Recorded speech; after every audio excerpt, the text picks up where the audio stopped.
Hello everyone, I'm the FF Wonder. Make your best pick yet by hitting like and subscribe on this video. Thank you. One of the biggest points of contention going into any fantasy football year is what the best draft strategy is.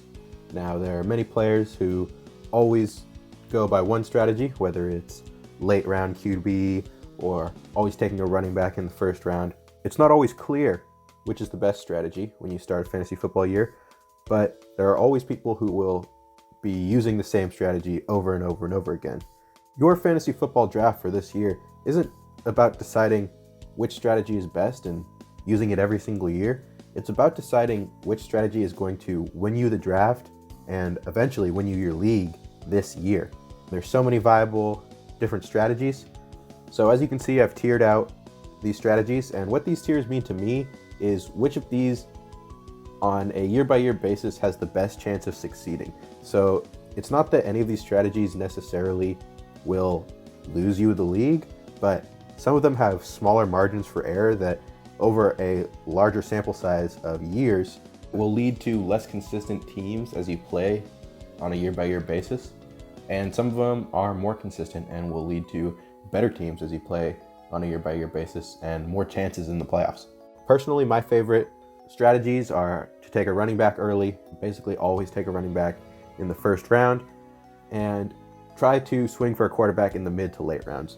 But there are lots of different ways where this may not be the best strategy. It's just proven to be good strategies in recent years and more commonly accepted in fantasy football that it will win you games more often and seasons more often. So I'd like to go into the last 3 years of fantasy football. Personally, it's the years that I have been my most successful and done my most research into fantasy football. And I'd like to just prove how many of these draft strategies can actually work and still win you a league in any given draft. So in 2017, there were a solid mix of players that won leagues that weren't necessarily drafted in the first round. So the number one overall player was Todd Gurley.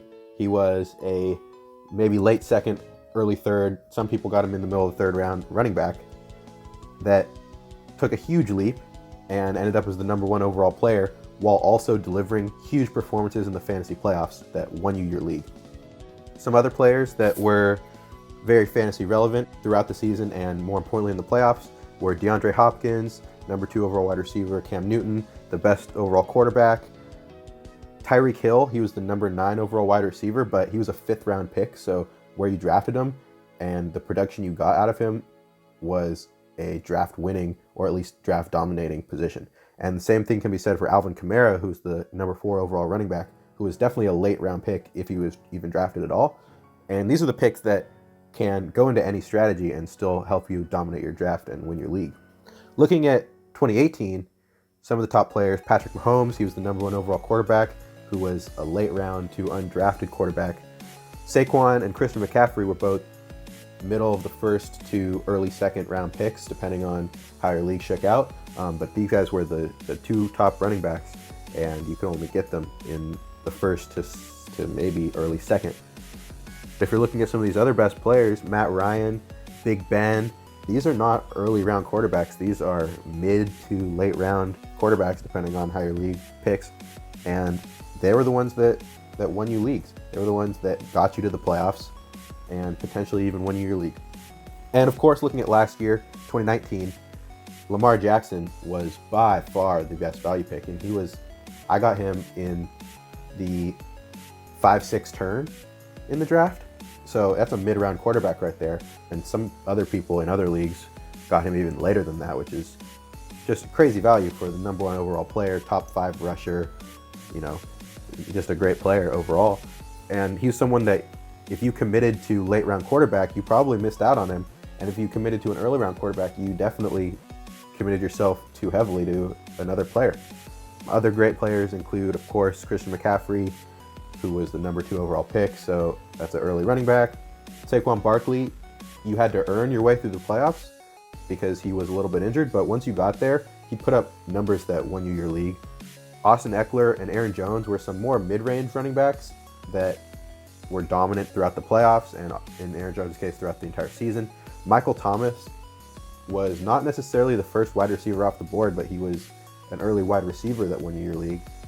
What do these players tell us about fantasy draft strategy? So in 2017, there were many strategies that led to the best players being Gurley, Kamara, Tyreek Hill. So you could have taken wide receiver, and then Todd Gurley in the third round, or you could have committed to a Todd Gurley late in the second and have gone running back, wide receiver, running back. So there's lots of different ways to get to these great players. But in terms of wide receiver, if you took wide receiver in the first round and you took Antonio Brown, who was the PPR #1 wide receiver overall, then you busted, because he maybe got you to your championship, but was not available to play. So that was a wide receiver early that busted out. Tom Brady, early quarterback, people were drafting him a late first round, second round in some more inexperienced leagues, and then still early in super experienced leagues where you'd get him in the third or fourth round. He was great throughout the season and then put up around 10 points in the playoffs, and that's a bust. Cam Newton was the mid-round quarterback who was the #2 overall player, and he definitely got you to the fantasy championship with 59 points in the semifinals. There's people in the mid-rounds that can still win you league. At least in 2017, that was true. Let's think about 2018. So late quarterback was actually the best strategy in 2018 because you had Patrick Mahomes, Jared Goff, and these players were league-winning players, and you got them. Jared Goff's case, 15th round, 14th round, 13th round. Patrick Mahomes, same boat as Jared Goff. Again, drafting a running back in round 1 with Saquon, Christian McCaffrey, Todd Gurley was incredibly successful this year.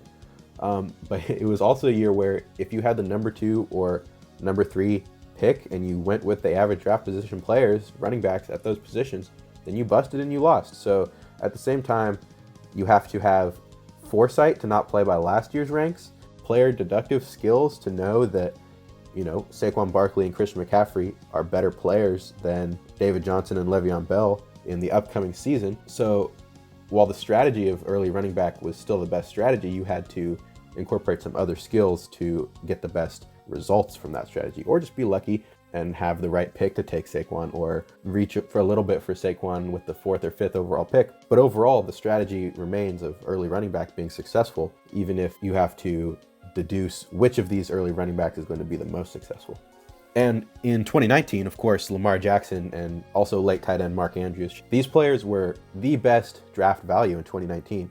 And if you wanted Lamar Jackson, you couldn't commit to an early quarterback or commit to taking a quarterback in the 13th round, because he was the #1 overall player that you had to get in the 6th or maybe 7th round. Early running back was still very strong last year. Also, wide receiver worked out. For example, this team, one giant step, took Michael Thomas in the first round and then an Odell Beckham, and he still had the flexibility to take Lamar Jackson as a mid-round quarterback and ended up with the #1 overall wide receiver and the #1 overall quarterback. And at least in the data that I gathered from the people I know, the people I respect that also play fantasy football, seeing what teams won the league last year, it was dominated by Lamar Jackson teams. And so to commit too hard to an early quarterback or a late quarterback means you might lose your league at the draft, and you don't want that to happen. So you have to be flexible, because in 2019 you could have drafted Aaron Jones in the late 2nd, early 3rd round, but you couldn't do that if you committed to taking running back, and then a 3rd round wide receiver, because these are some of the best players. You have to take the best players in the league, and that's I get that that's not a controversial statement, but you can't be beholden to one specific strategy. You can't be beholden to only taking certain players. You have to be available to take many players that can put up the best seasons in the league.